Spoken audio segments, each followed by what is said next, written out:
가스펠 프로젝트를 통해서 우리 자녀들이 가정 속에서 또 하나님의 말씀을 배우고 또 예배자로 성장할 수 있게 되기를 바랍니다. 이어서 에스라 프로젝트가 시작이 되었습니다. 이것은 오늘 이렇게 모든 성도들이 성경 필사에 함께 참여하는 겁니다. 공동체별로 한 권을 기본적으로 필사하고 또 공동체 소속하지 않은 분들은 홈페이지에서 자신이 원하는 분량을 신청하면 교회가 나눠드린 필사지에 함께 성경을 필사하는 것입니다.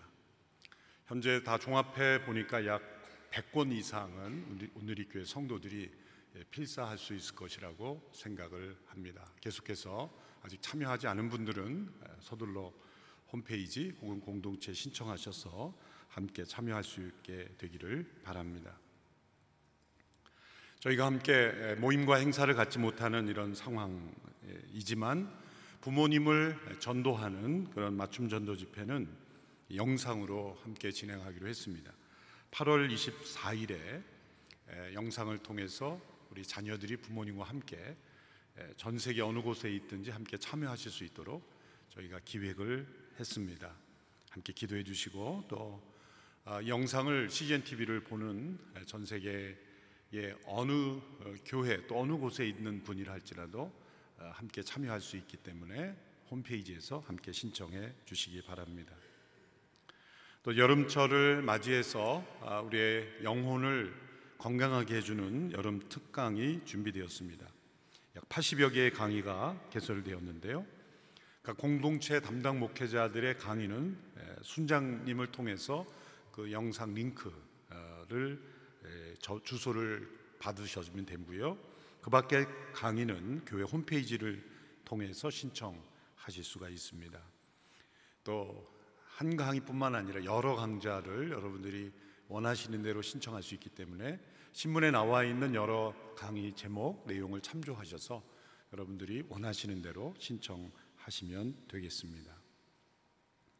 오늘 설교 후에 드려지는 비전헌금은 농어촌 미자립 교회를 위해서 드려집니다.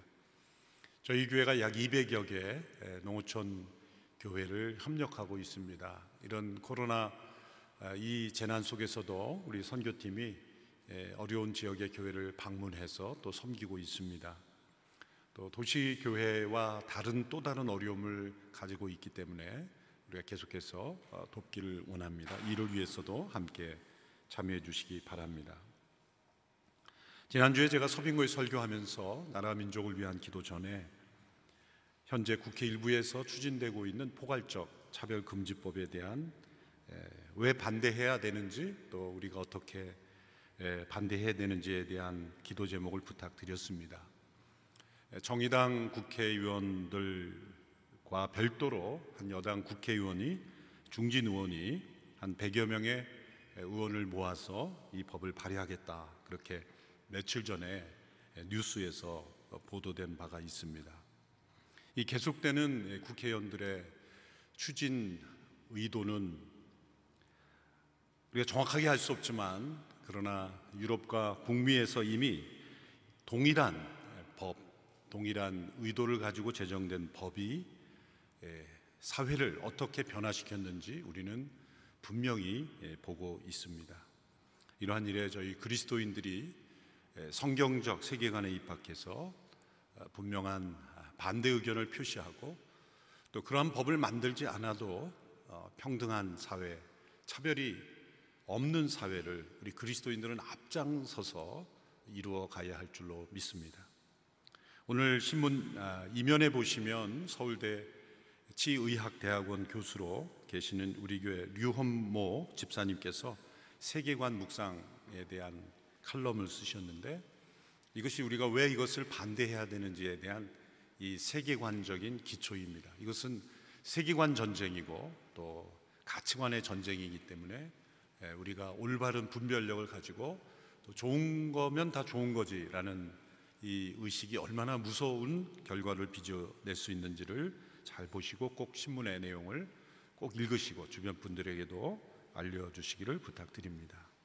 이 시간 나라와 민족을 위해서 합심하여 함께 기도하고 또 코로나19 바이러스로 인하여 고통받는 이웃들 또 하나님의 은혜로 속히 종식될 수 있게 해주시고 예배가 회복되며 사회가 회복될 수 있게 하여 주옵소서. 이 땅에 만연한 거짓과 부정과 음란으로 인하여 이 사회가 무너지지 않게 해주시고 사단의 먹이가 되지 않게 해주시고 어둠의 세력이 뒤덮는 나라가 되지 않게 하옵소서. 헛된 우상과 탐심이 이 기간 동안에 참된 회개를 통해 정결케 되게 하옵소서. 합심하여 함께 기도하며 나아가겠습니다. 살아계신 하나님 아버지, 코로나19 바이러스로 인하여 고통 속에 있는 이 세상 가운데 하나님의 크신 자비와 긍휼을 구합니다. 우리의 힘과 능력으로 살아보려 했던 어리석음을 회개하며 하나님 없이 우리의 문명을 자랑하며 발전을 꾀했던 인간의 어리석음을 회개하며 거짓과 부정과 음란으로 이 땅을 더럽힌 저희들의 죄악을 회개하며 하나님이 아닌 우상을 숭배하며 헛된 탐심으로 치우쳐 살았던 저희들의 죄악을 회개하며 나아갑니다. 하나님이 땅을 회복시켜 주시고 저희들의 죄악을 용서하여 주시옵소서. 하나님 아버지, 차별이 없는 세상, 평등한 세상을 우리 모두도 꿈꾸며 바랍니다. 하나님, 그러한 세상이 되기를 누구보다 앞서서 우리가 행하는 저희들이 되기를 원합니다. 그러나 일부 의원들에 의하여 발의되고 추진되는 이 법이 세상을 얼마나 변화시키는지, 또한 하나님의 창조 질서를 얼마나 끔찍하게 무너뜨리는지를 우리는 보았습니다.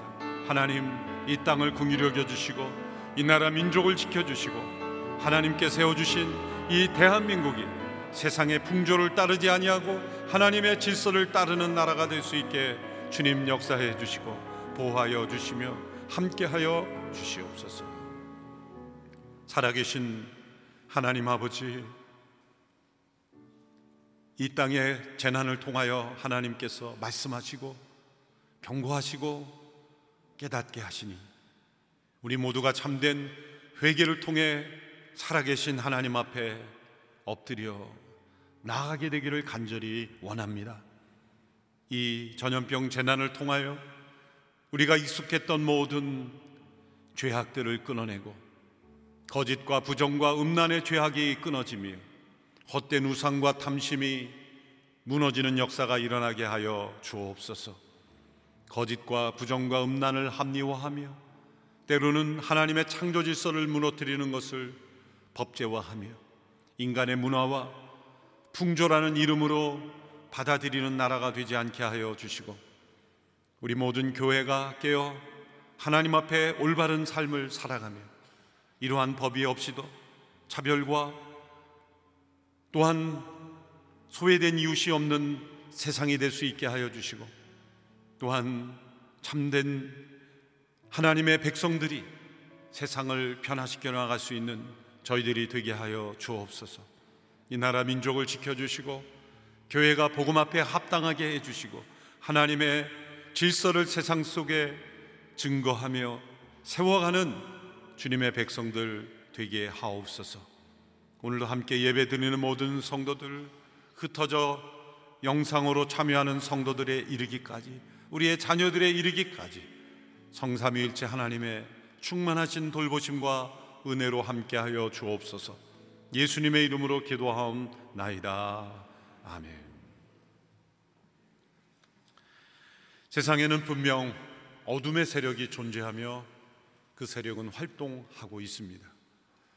우리가 뉴스를 통해 듣는 이 사회에서 일어나는 온갖 추악한 죄악들, 사람으로서 저럴 수 있을까 생각하는 끔찍한 범죄들, 또 우리의 마음을 아프게 하는 여러 가지 안타까운 소식들, 이 모든 이면에는 분명 어둠의 세력이 존재하기 때문에 일어나는 일인 것입니다.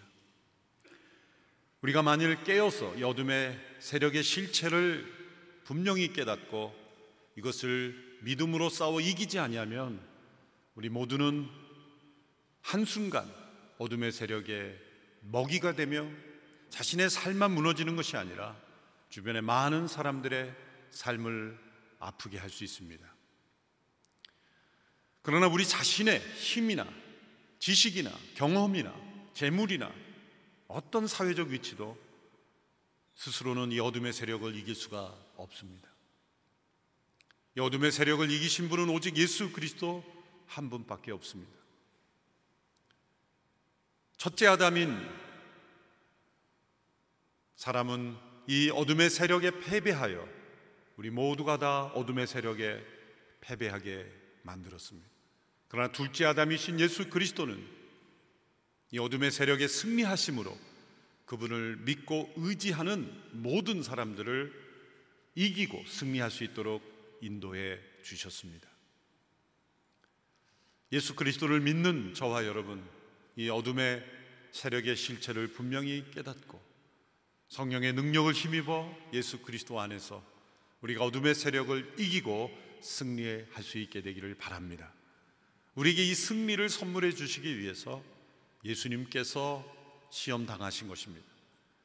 죄인된 우리를 대속하시기 위하여 죄인과 같이 되셨고, 또한 우리가 겪는 모든 시험에서 이기도록 인도해 주시기 위해서, 돕기 위해서 예수님이 우리가 당하는 모든 시험을 담당하신 것입니다.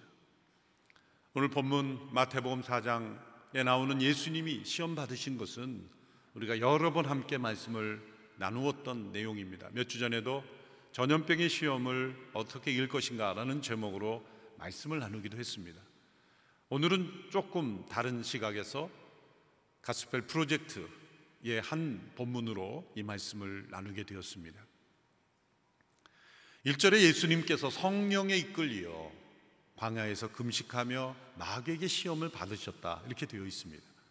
성령이 이끌려서 마귀에게 시험을 받았다, 이게 맞지 않는 말처럼 느껴집니다. 그러나 이 말씀은 이런 뜻입니다.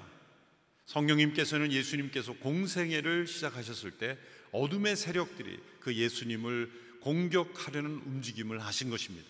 그래서 예수님으로 하여금 장차 다가올 엄청난 공격에 대비하도록 하기 위해서 금식하며 더 큰 성령의 기름 부으심과 능력을 체험하도록 예수님을 이끄셨고, 또한 그러한 시험이 왔을 때 예수님이 이기신 것입니다.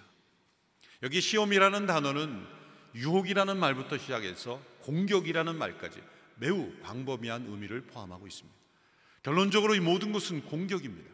마귀는 우리를 공격하여 우리로 하여금 어둠의 세력에 무너지도록 만드는 것입니다. 그래서 점점 이 어둠의 세력을 이 세상에 확장하는 것, 그것이 마귀의 목표인 것입니다. 대표적인 세 가지 공격을 여기에 기록한 것입니다.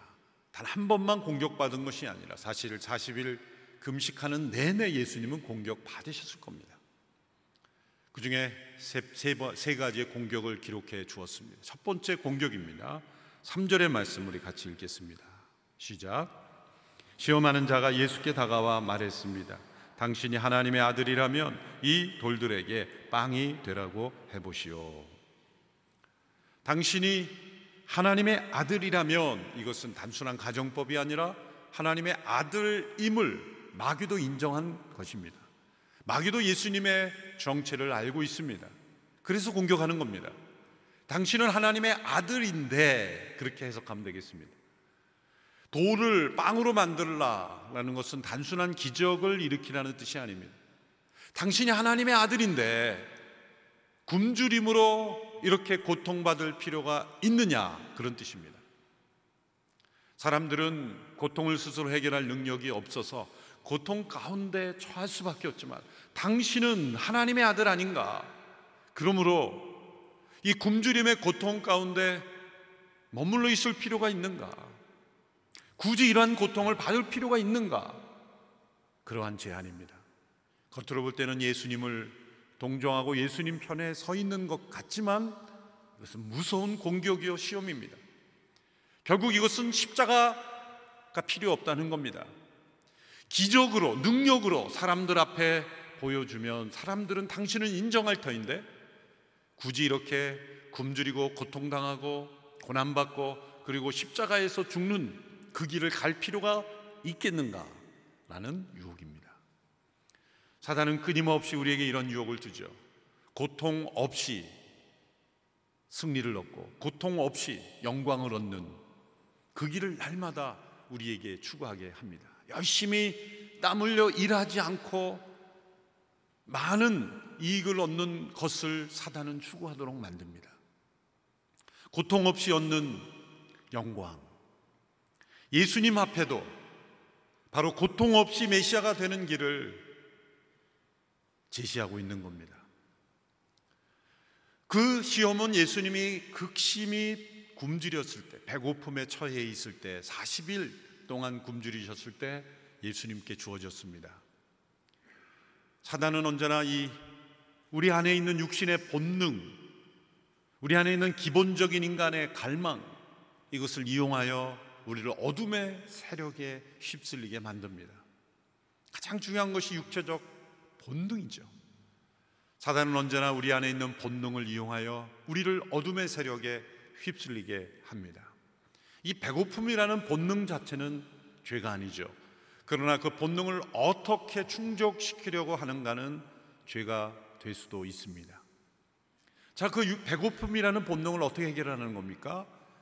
돌을 빵으로 만드는 기적을 통해서 해결하라는 것입니다. 이것은 보다 더 깊은 의미가 있습니다. 돌을 빵으로 만들라. 당신이 배가 고프니 그 본능을 해결하기 위해서는 어떠한 방법을 동원해도 상관없지 않느냐는 겁니다. 이 사단의 공격은 끊임없이 우리에게도 주어지고 있습니다. 인간 안에 있는 본능, 자신의 본능을 절대시해서 그 본능을 만족시키려면 어떠한 수단과 방법을 가리지 않아도 상관없다는 것입니다. C.S. 루이스가 오래전에 우리에게 이렇게 권고한 문장이 있습니다. 우리가 저지를 수 있는 가장 위험한 짓은 자신의 본성에 있는 본능 중 하나를 골라 무슨 대가를 치르더라도 꼭 따라야 할 사항으로 절대시하는 것입니다. 절대적 지침이 된 후에도 우리를 마귀로 만들지 않을 본능은 없습니다. 번역을 해서 좀 어려운 문장처럼 보이지만 마지막 문장을 바꾸면 이런 뜻이죠. 간단하게 말해서 본능을 절대시하면 마귀처럼 변한다는 겁니다.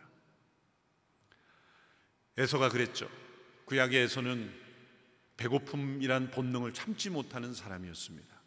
그래서 사냥을 마치고 되돌아왔을 때 그 배고픔을 본능을 이용해서 동생 야곱이 장자의 권리를 가로챈 것 아닙니까? 이 배고픔의 본능, 또 성적인 본능, 권력에 대한 본능, 소유에 대한 본능, 이 모든 인간 안에 있는 이 본능을 절대시하는 순간 우리는 마귀처럼 변할 수 있다는 겁니다. 하나님께서 이 세상을 창조하실 때, 이 만물과 인간을 창조하실 때 두 가지 중요한 법칙을 만드셨습니다. 첫째는 자연 법칙입니다. 이 동물과 생물, 이 자연 환경에는 중요한 법칙을 따라 움직여지고 있습니다. 만일 그 법칙을 인간이 어기게 되면 엄청난 재앙이 오는 것이죠. 이 자연의 법칙은 과학으로도 증명될 수 있는 법칙입니다. 중력의 법칙, 연력학 법칙, 많은 법칙이 인간에 발견되었습니다. 그 법칙에 기초해야 비행기가 하늘을 날 수도 있는 것이고, 또 배가 바다 위를 떠다닐 수 있는 것이고, 심지어 잠수함도 이 물속을 다닐 수 있는 겁니다. 모든 인간의 문명은 이 자연 법칙을 지킴으로써 발전할 수 있는 겁니다. 만에 인간의 과학기술이 이 자연 법칙을 거스르는 순간 엄청난 재앙이 뒤따라오는 겁니다. 이만큼 이 자연의 법칙은 중요하지 않습니까?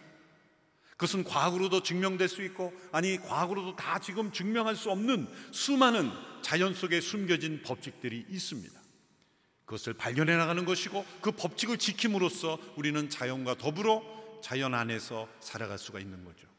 이 자연의 법칙, 중요한 법칙입니다. 거기에 대해서 사람들이 의의를 다는 사람은 없습니다. 또 그것을 존중합니다. 심지어 그 자연이 신이라고 말하는 자연신론을 주장하는 사람도 나오기까지 합니다. 그러니까 두 번째 법칙은 자연이 아닌 인간 안에 있는 법칙, 그것을 인간 안에 있는 본성의 법칙 혹은 도덕률, 인간 안에 있는 자연법, 이렇게 다 부를 수가 있죠. C.S. 루이스가 쓴 미어 크리스천리티, 순전한 기독교에는 첫 번째 챕터에 바로 이 문제를 깊이 다뤘습니다. 매우 중요한 문제이기 때문이죠. 그 당시에 세계 대전이 있었을 그 당시에 영국이 벌써 포스트 모더니즘이 시작이 되었고, 오늘날 우리가 겪는 이 동성애 문제라든지 이러한 포괄법 차별금지법의 문제라든지 이런 것들이 이미 그 당시에는 시작이 됐었습니다. 그 당시에 옳고 그름의 문제가 우주를 이해할 수 있는 실마리다, 그렇게 첫 번째 챕터를 BBC 방송에 시작했던 거죠. 매우 중요합니다. 인간 안에는 옳고 그름을 판단하는 능력이 내재되어 있다는 겁니다. 교육을 하나도 받지 않아도, 글을 몰라도, 아무런 교육의 혜택과 문명의 혜택이 없는 원주민들이 사는 지역을 가봐도 그들이 사는 문화 속에는 옳고 그름으로 형성된 도덕율이 있습니다. 그것은 어떻게 만들었죠? 그들은 그것을 어떻게 체득한 것이죠? 시대와 문화가 달라도, 언어와 종족이 달라도 다른 사회에 가보면 그 도덕 기준이 비슷비슷합니다. 심지어 타종교 안에도 비슷비슷한 도덕의 기준이 있습니다. 인간이라면 반드시 옳은 것이라고 여기는 그런 기준이, 보편적 윤리가 존재한다는 거예요. 교육을 뛰어넘어. 이것은 본능도 아닙니다. 본능과 다른, 본능을 제어하는, 본능 위에 있는, 루이스는 이런 설명을 하죠. 인간의 본능이 이 피아노의 키라고 한다면, 이 본능 위에 있는 도덕률은 그 키를 조율해서 음을 만들어내는, 아름다운 화음을 만들어내는 것이다. 아무렇게나 그 키를, 피아노를 치면은 소음이 되죠.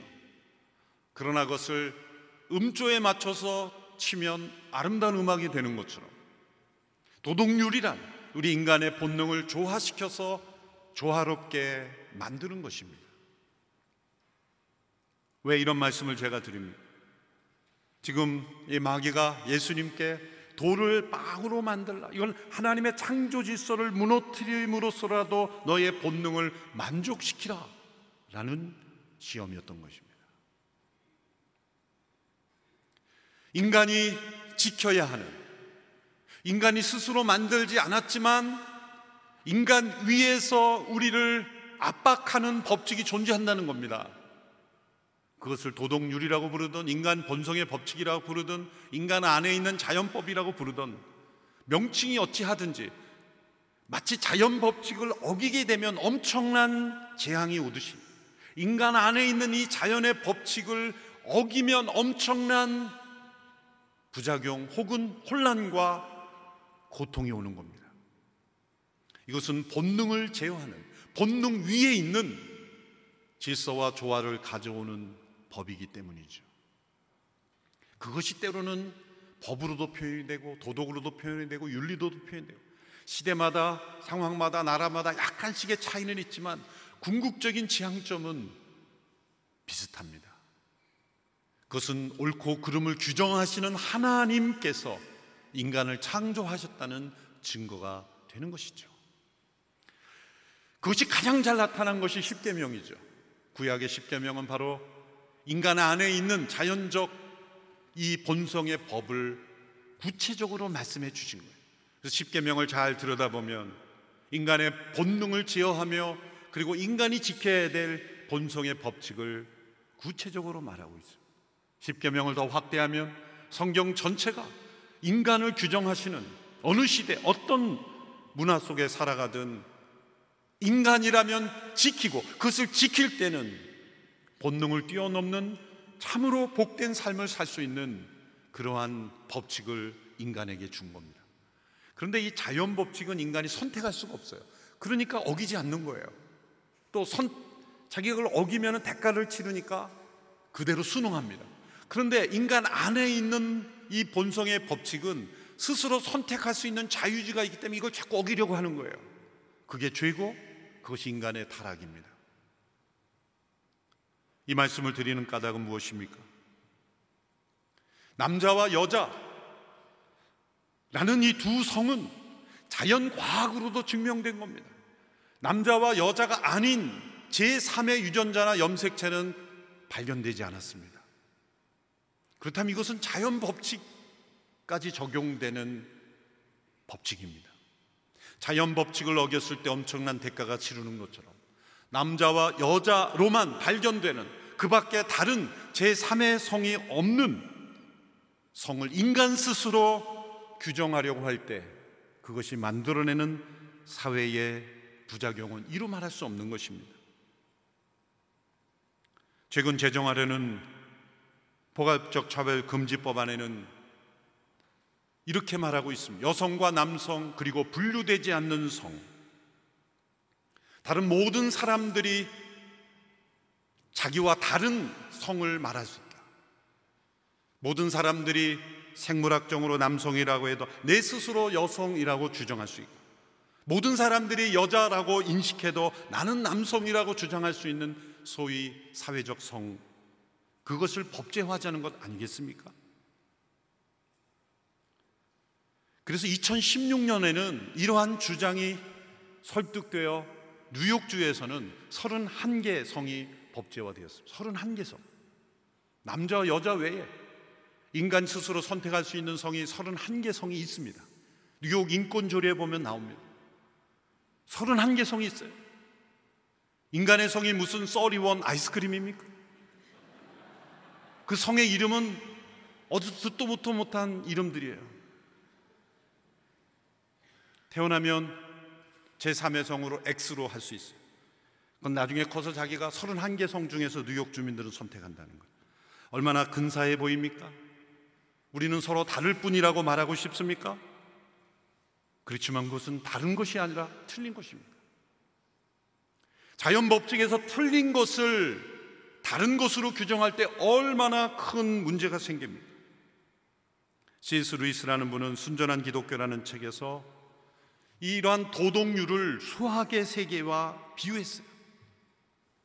수학의 세계라는 것은 이 자연의 법칙을 수로 표현해서 일어나는 거죠. 만일 비행기를 만드는 회사에서 계산 하나를 숫자를 잘못 읽으면 그 비행기는 떨어집니다. 그 자동차는 멈춰서고 폭발합니다. 그만큼 자연의 법칙, 이면에 있는 수의 법칙은 매우 중요한 거죠. 이 수의 가장 기본적인 등식은 무엇입니까? 1 더하기 1은 2입니다. 그런데 어느 날 어느 학생이 학교에서 1 더하기 1은 2라는 것을 선생님에게 배우고 이렇게 생각하기 시작했어요. 왜 1 더하기 1은 2라는 대답밖에 할 수 없는가? 나는 3이라고 느껴진다. 3도 될 수 있지 않는가? 나는 그렇게 믿고 싶다. 나는 3이라는 숫자가 더 좋습니다.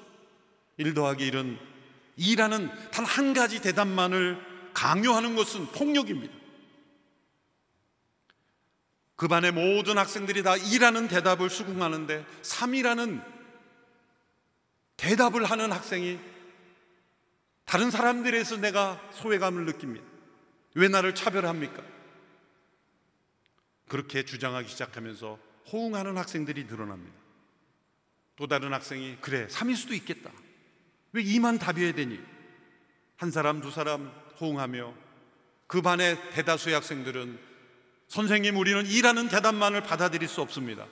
3일 수도 있지 않겠습니까? 그렇다고 2라는 대답 외에 3이 답이 될 수 있습니까? 지구상의 어떤 학교에서도 그런 일이 일어났다는 얘기 들어본 적이 없어요. 3이라는 답은 다른 답이 아니라 틀린 답이기 때문이에요. 그렇다면 1 더하기 1이 2라는 단 한 가지 답밖에 없다는 것이 과학, 자연과 수학의 법칙이라면 남자와 여자 성 외에 과학적으로 다른 성이 없는 것이 분명히 증명된 것이라면 이것은 다른 답이 아니라 틀린 답인 거죠.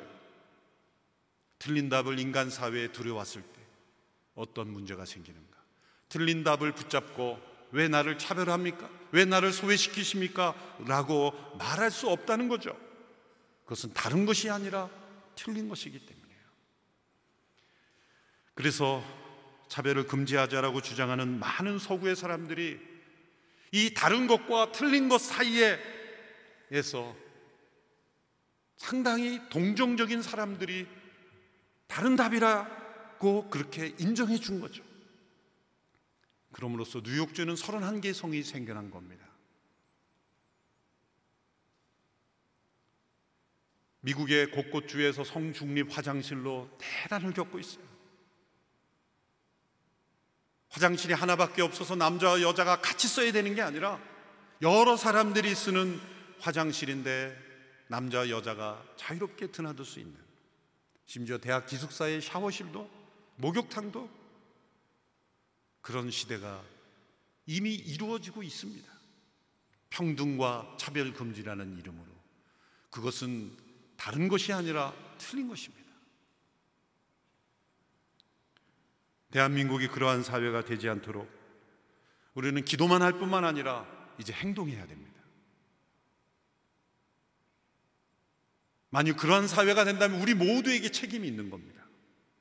그리고 우리의 자녀들이 이렇게 남자와 여자가 아닌 분류될 수 없는 성,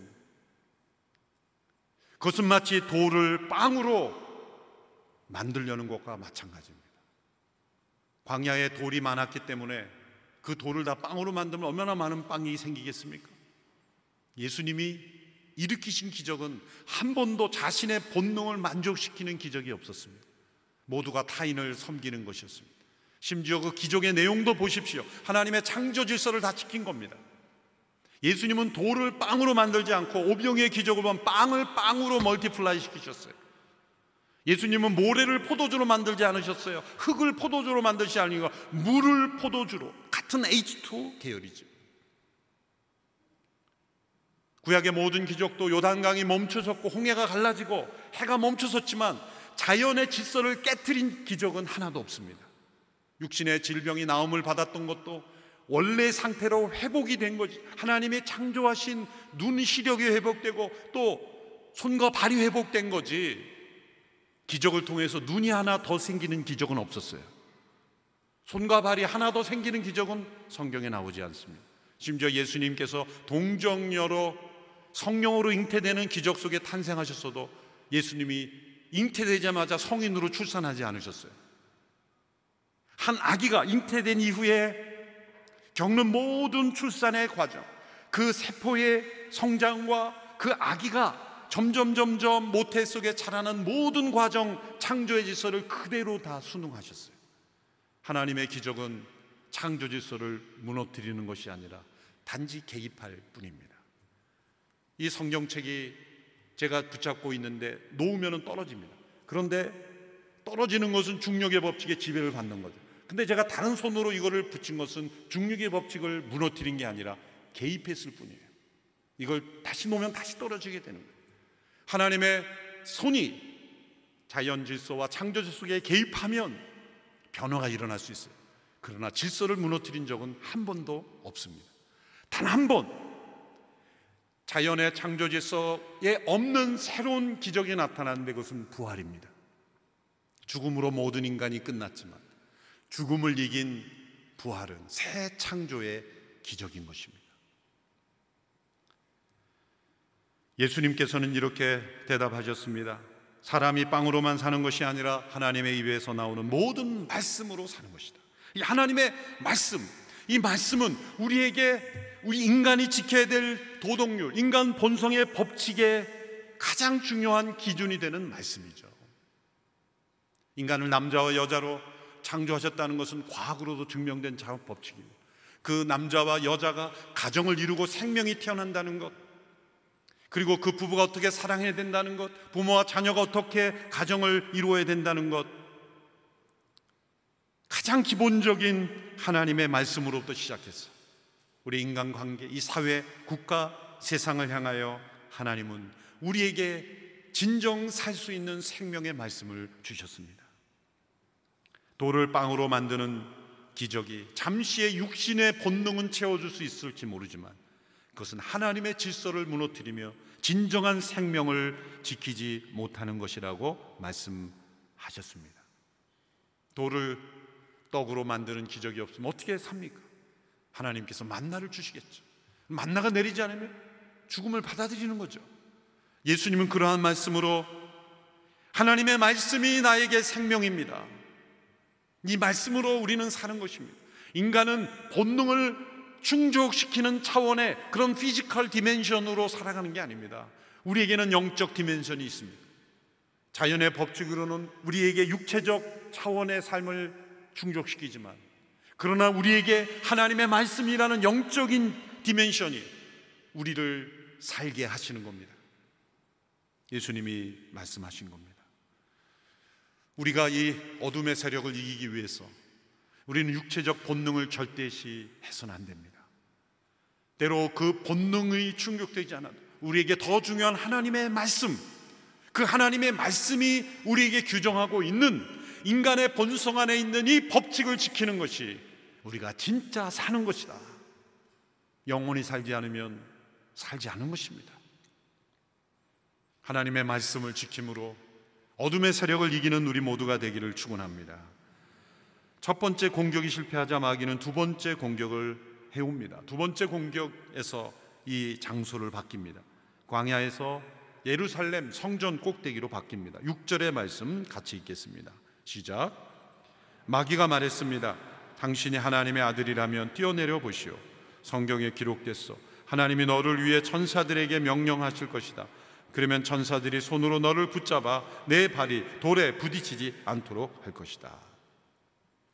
광야라는 장소와 예루살렘 성전 꼭대기라는 장소는 전혀 다른 메시지를 줍니다. 광야는 하나님으로부터 멀리 떨어져 있다는 느낌을 주죠. 그러나 성전 꼭대기는 하나님 가까이 있다는 느낌을 줍니다. 왜 마귀가 이렇게 장소를 바꿨을까요? 첫 번째 시험에서 예수님께서 자신의 생명이 하나님께 달려있고 또 하나님의 말씀이 나의 생명이라는 믿음으로 고백하자, 그러한 믿음이라면 시험해 보라는 겁니다.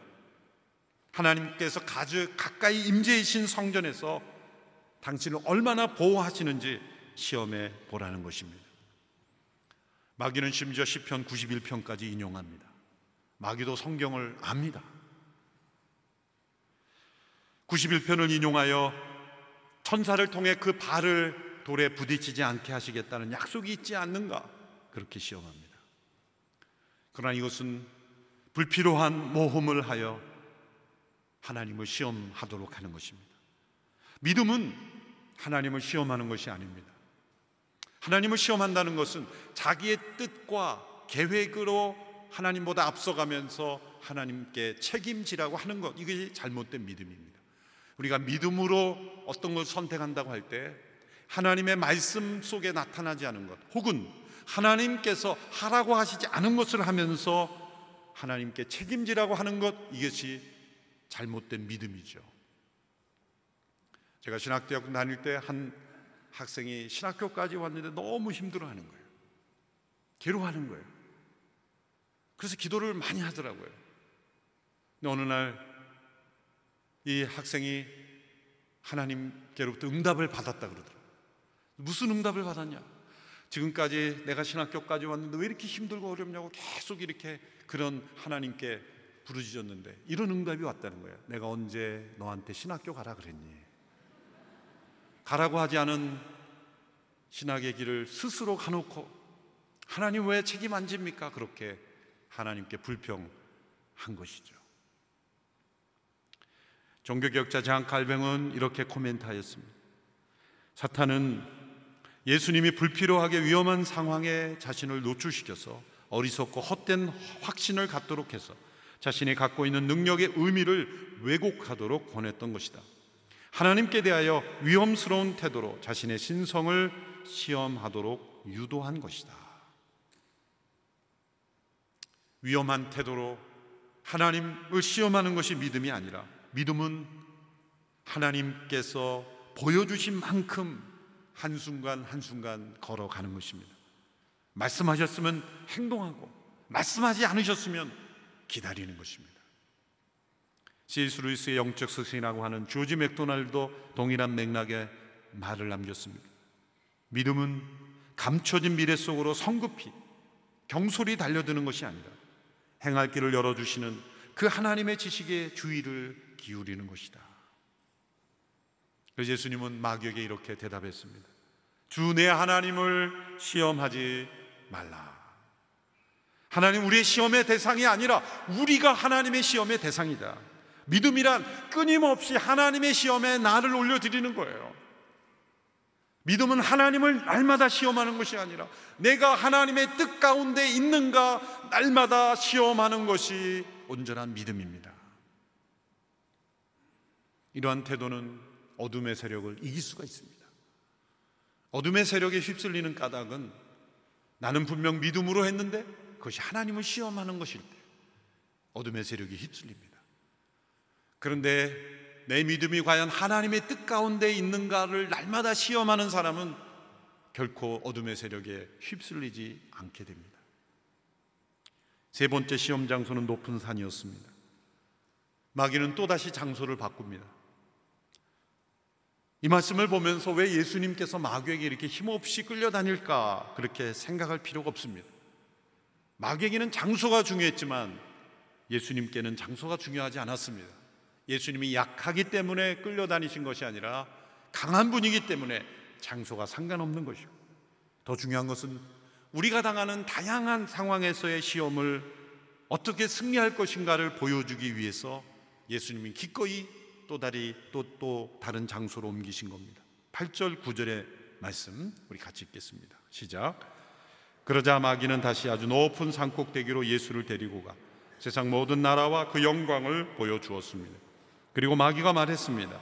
당신이 만약 내게 엎드려 경배하면 이 모든 것을 당신에게 주겠소. 마귀의 소원은 단 한 번이라도 하나님처럼 경배받아 보는 것입니다. 그래서 한 번만 자신에게 엎드려 경험하면 모든 것을 주겠다. 새빨간 거짓말이죠. 거짓과 속임수입니다. 그가 줄 수 있는 것이 무엇입니까?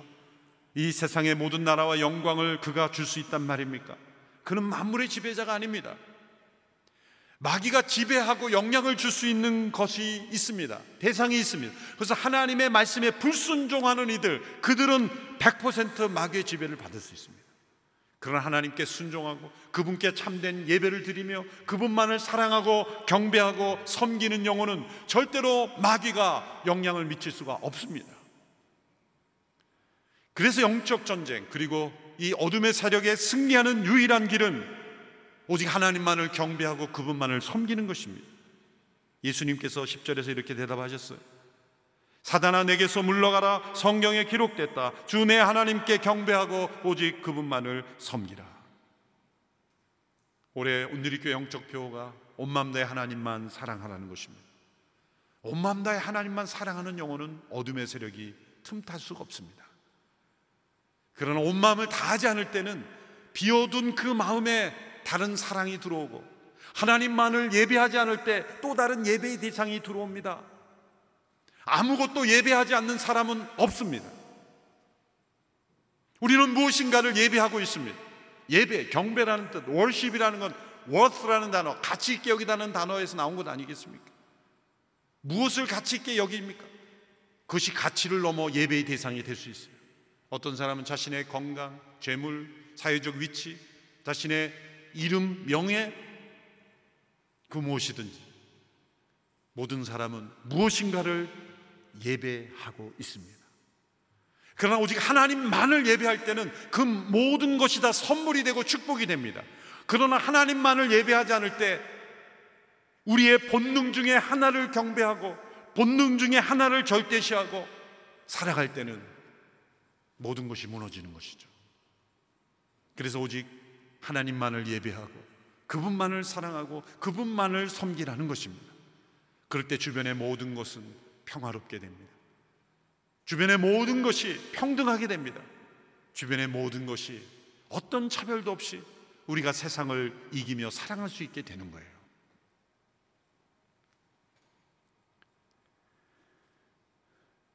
이 바이러스로 인한 엄청난 사회 붕괴가 우리에게 다가오고 있습니다. WHO의 발표에 의하면 매우 부정적인 뉴스가 나왔죠. 이 코로나 바이러스를 종식시키지 못할 것 같다. 함께 살아가야 되는 이 시대,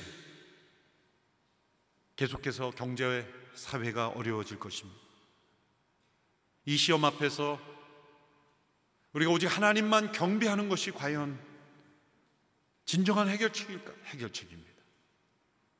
하나님의 창조지서로 되돌아가고 우리를 창조하신 하나님께 되돌아가고 그분만을 섬기며 그분을 신뢰하고 그분의 말씀이 우리의 생명으로 여길 때 우리에게는 놀라운 변화가 일어나게 될 것입니다. 하나님만이 우리의 회복의 길임을 믿습니다. 하나님의 말씀을 생명처럼 여기십시오. 하나님을 시험하지 말고 하나님을 신뢰하십시오. 그리고 하나님만을 경배하십시오. 하나님께서 모든 것을 책임져 주실 것입니다. 기도하겠습니다.